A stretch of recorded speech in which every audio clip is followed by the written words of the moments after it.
So let's say you've started crocheting garments and it's a process that you really enjoy, but what tends to happen is you will make a jumper and then it will just sit in a pile and you will not want to wear it. This is a problem that I faced quite a lot when I started crocheting because I would pick a stitch based on how it looked and how I enjoyed the texture of it. And whilst I am of the thought process that you shouldn't limit your imagination and your creativity within crochet by predetermined rules, there definitely are stitches that are going to be better to be used within crochet garments compared to others. So for today's video, I thought I would compile all of my favorite beginner friendly stitches to share with you guys. So the first stitch I want to talk about, and I won't dwell on this, is going to be a double crochet, and I'm going to throw in half double crochet and triple crochet here as well. You're probably already familiar with these stitches, so I'll go through them quite quickly. To make a double crochet, you're first going to yarn over, insert your hook and pull up a loop, and at this point you should have 3 loops on your hook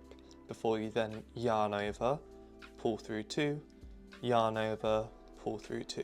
And as for turning chains, once I reach the end of my row, I chain 2. And for me, this is going to act as a double crochet, so my next double crochet is going to go right here.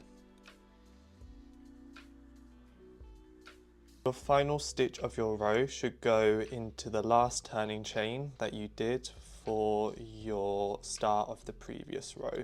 Triple crochets work in the same way, apart from we're going to yarn over twice and then insert our hook, so we should have 4 loops on our hook, and then I'm going to yarn over, pull through 2, yarn over, pull through 2, and then a third time, so that's 3 in total. And just like before, our last stitch should go into our turning chain. Just like with double crochets, I'm going to skip this stitch as this is going to count as a stitch, so my next triple crochet is going to go in here.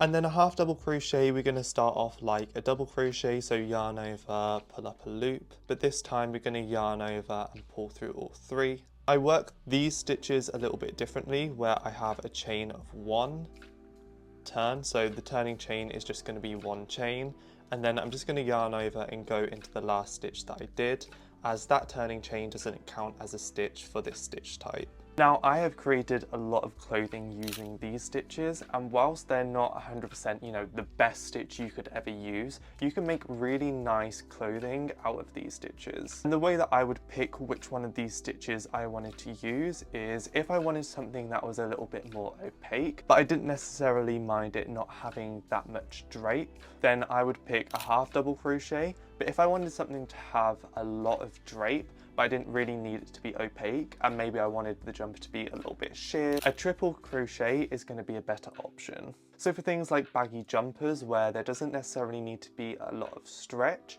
this is going to be a really nice stitch to pick. And obviously it's very beginner friendly, so you guys can work up a nice garment pretty easily. The second stitch type that I think is beneficial to think about whilst creating clothing is going to be mesh stitches and filet crochet. You can do mesh stitches in a lot of different ways. For now, I'm just going to show you how to do a double crochet mesh stitch. So basically, you're just going to be doing a row of double crochets with a chain in between. So I've done my double crochet on top of a chain.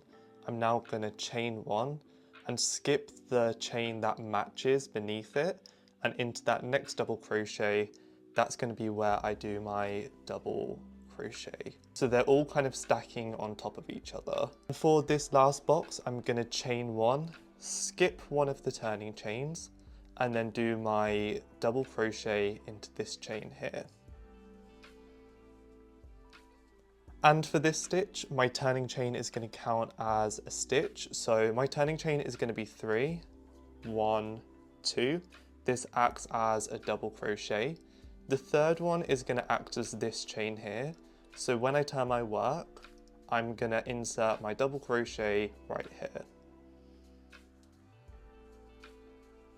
Before then chaining 1, skipping this chain, double crochet. Now, not only do I really like the aesthetic of mesh stitches as well as filet crochet, it's a very drapey fabric that builds up really easily. Now, obviously the downfall of mesh fabric is, well, it's mesh so you can see through it. So obviously you don't want to pick a mesh stitch if you want something opaque. You can create a lot of lovely crochet garments using a mesh stitch. With mesh fabric, you could use it for something that's really baggy to make something nice and drapey, or you could go ahead and do something that was a little bit more fitted, because mesh stitches do have a little bit more give to them, which doesn't necessarily work when it comes to a completely skin tight garment, but when it comes to a more tight fitting jumper, a mesh stitch is going to work quite well. So a mesh stitch is a very versatile stitch if you are willing to have a fabric that obviously isn't opaque. Now, if you are after something that's opaque, this third stitch is probably going to be something that you might want to consider.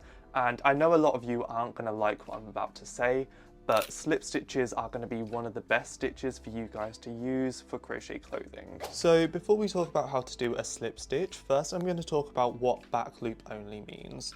So normally we would insert our hook kind of like this, and we would go underneath these two loops. If we look at these two loops, there's a little V that's created, and the back loop is talking about just going beneath this loop in the back.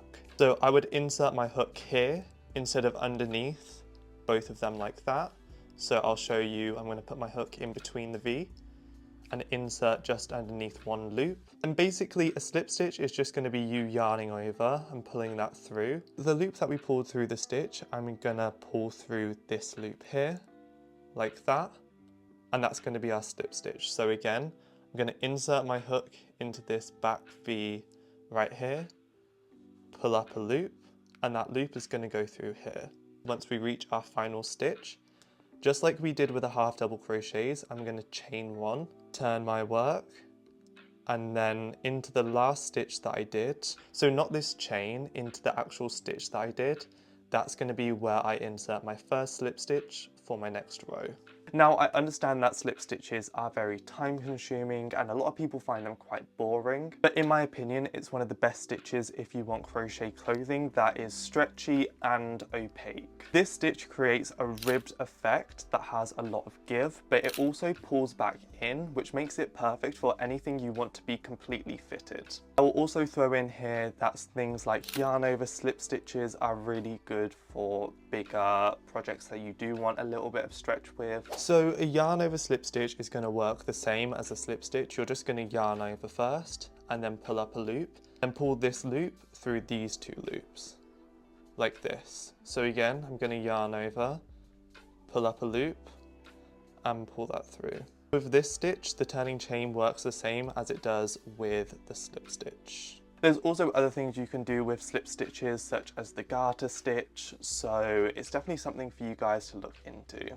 And again, I do know that it's time consuming, but it definitely is worth it. The fourth stitch that I think is good when it comes to crocheting clothing is going to be the moss stitch or the linen stitch. Now, I probably could spend longer explaining this stitch, but I don't want to make this video too long. Effectively, a linen stitch or a moss stitch is just alternating chains and single crochets.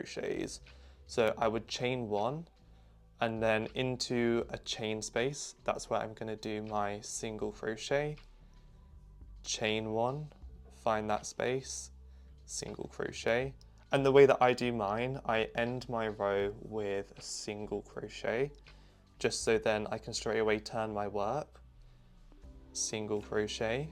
And then because the stitch underneath my next stitch is a single crochet, I'm going to chain one, and then underneath this chain, that's where I'm going to do my single crochet.